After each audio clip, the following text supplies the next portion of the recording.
Hello, welcome to the reading of September 11th. I'm also going to offer you an invitation today to join me for the Asteroid Goddesses workshop, which I will be doing with my friend Nat on the 17th of September, which is the day of the lunar eclipse.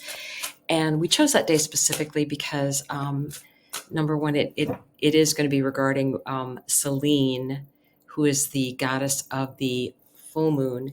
And it also does wonderful things in my chart, this particular full moon eclipse, because I have a 25-degree Cancer sun, and the full moon is a 25-degree Pisces. So what we're going to do is introduce you to the basic goddesses, and we have a workbook available, and also we will be doing a 2-hour live session that's going to be recorded, and then we will also have 2 separate occasions where we do Q&A, which we will be looking at charts from the people in the class and answering questions. So please join us, and I will put the information for that down below. But let's get on with the reading. So we are going to look at the energy for September 11th, the underside of the deck. Thus one journeys to the stars. Definitely. Yes, the universe wants to co-conspire with you. This is a very shamanic type energy that comes through. And again, I'm getting that whole galactic theme going on here. Your greatest work is your legendary legacy. Yeah, we are in times like no other, people. Starseed. Okay. I'm not going to lie. This is just screaming galactic energy at me. All of this is. We are in a time where we are rewriting all the books of history. Completely. Things are going to change in big ways, especially, between now and the end of the year. And then also for the next 3 years, it's going to be very active energy. And that is because we have the outer planets moving in to different signs, different houses. And that's always a big deal, but they're all doing it in this short period of time together. And some of those things are happening on the world axis, which is any of the cardinal signs: Cancer, Aries, Libra, Capricorn. Those are the cardinal signs. So we have a lot of energy that's going to be moving into those particular places. And we will also have Uranus moving into Gemini, which it hasn't been for a very long time. So we are going to be rewriting the history books. That's what I really, really feel. So let's go ahead.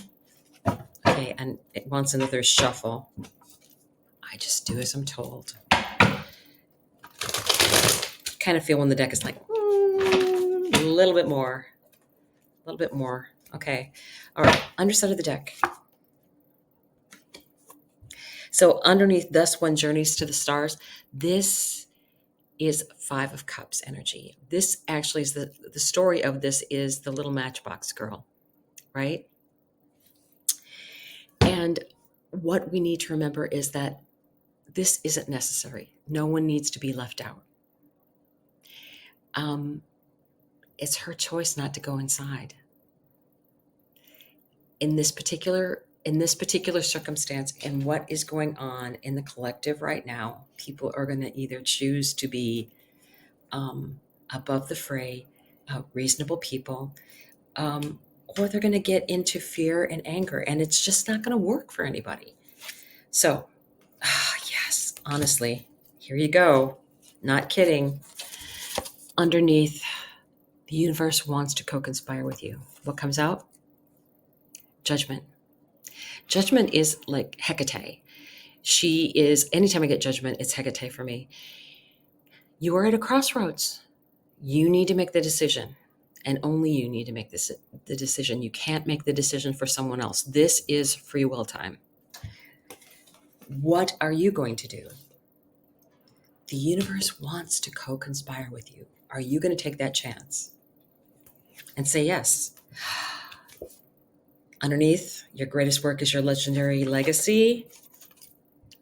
The sun, Ra, right? What is it that you want? There's nothing that you can't accomplish or have. You have to listen to yourself. Don't get caught up in this thing about money. That's not where the power is. Money was about power. It's not going to be that anymore. No. Starseed,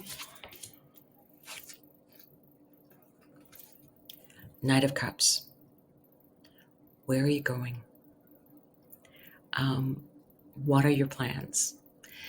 Knights are about movement. I always like the Knight of Cups because they always enjoy the journey. It's, they're not rushing by everything. They're like taking time to stop and enjoy what's going on around them. And I think that's part of it. So Starseed, I'm interested to see what else comes out here. All right, under the Judgment card, we have the Knight of Coins. This is the slowest moving knight. The thing about the Knight of Coins is that he plants seeds in the future for what's going to be coming in. Might not be there to see it all to fruition, but it's definitely about putting things in fertile soil. The universe wants to co-conspire with you. So what's underneath the Sun card? Ooh. Wish granted, the center of your reading, right?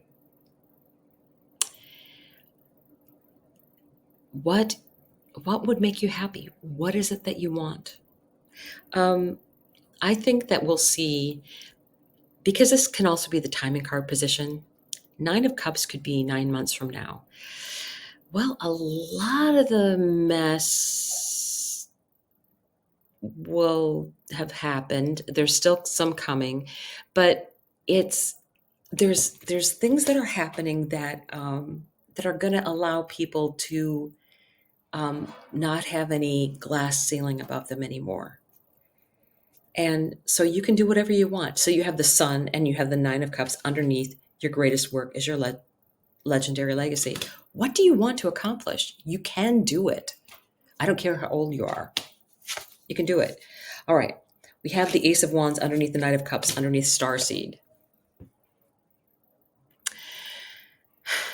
And that is very much the energy of the great and grand idea.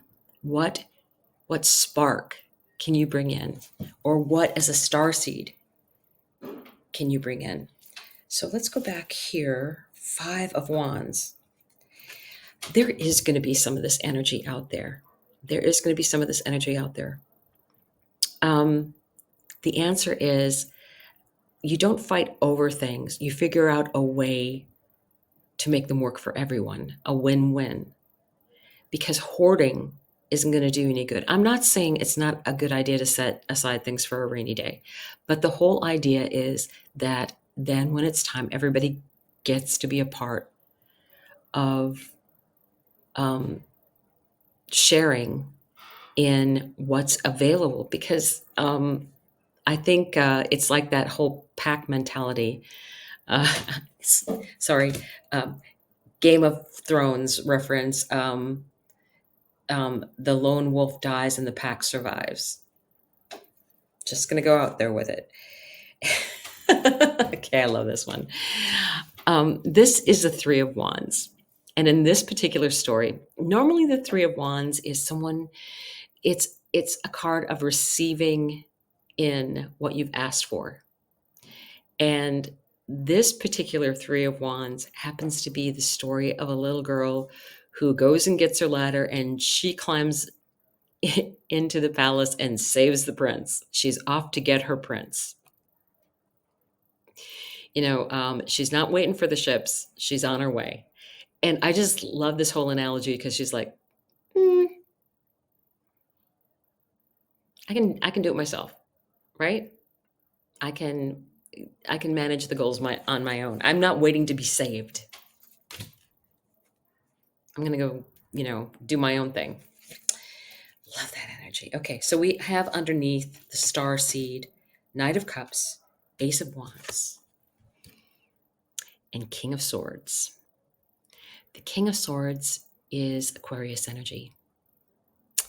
And Pluto will be going back into Aquarius November 20th. So what do we need to know? Well, I think we need to be aware that Aquarius is also about the King of Swords also is also about discernment, knowing a lie. We are getting more and more attuned to something not sounding right. And there's going to be a lot of things not sounding right out there. And you need to be aware of that. You need to be able to tell that tiny grain of truth that is swallowed up in a whole bunch of hogwash. So that's usually what liars will say, is that, every good lie has a grain of truth in it. So just be aware that there's going to be a lot out there that isn't going to be true. Okay? So what else do we have here? I do want to pull, let's see. I do want to pull 7 energies. I do want to pull the 7 energies cards. So let me do this.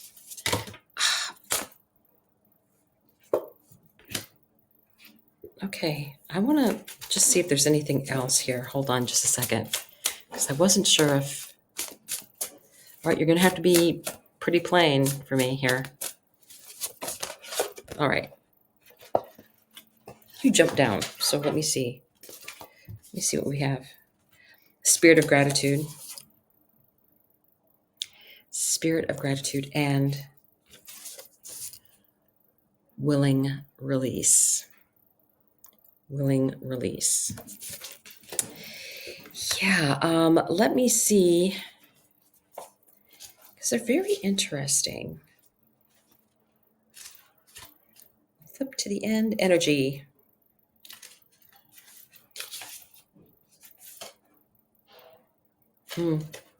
Yeah. This makes a lot of sense. Okay. This is actually the very first one that popped out. Look at that butterfly of transformation. Look at what has passed. And I want to point out something, because I just got this message in.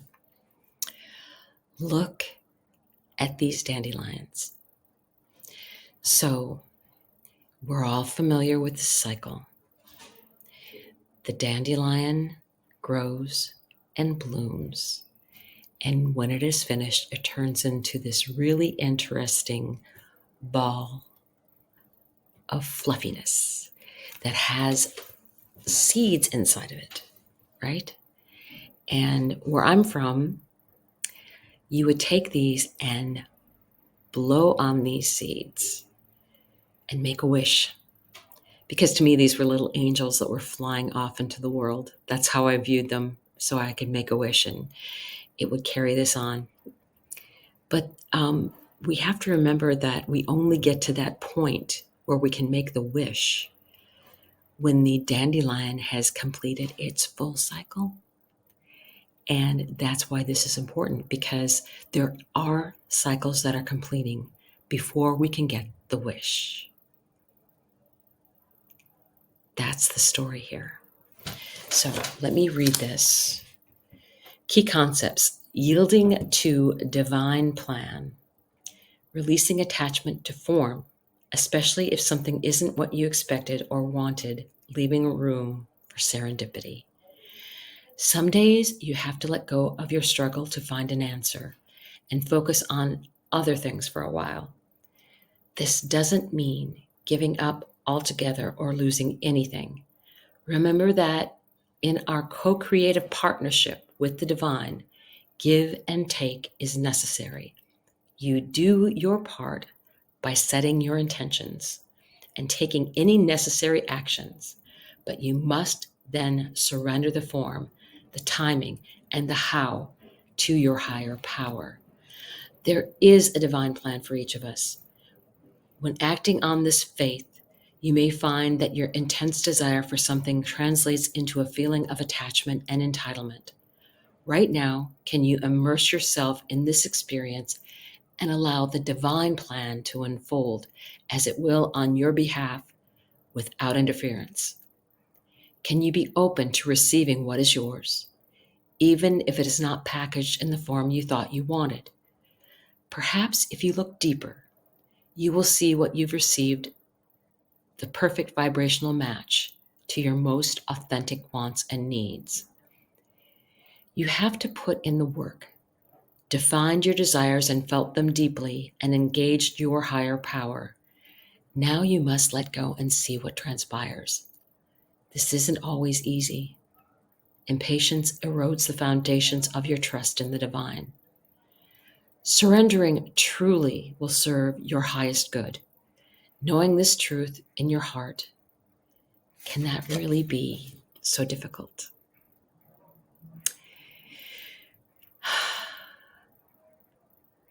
Transformation.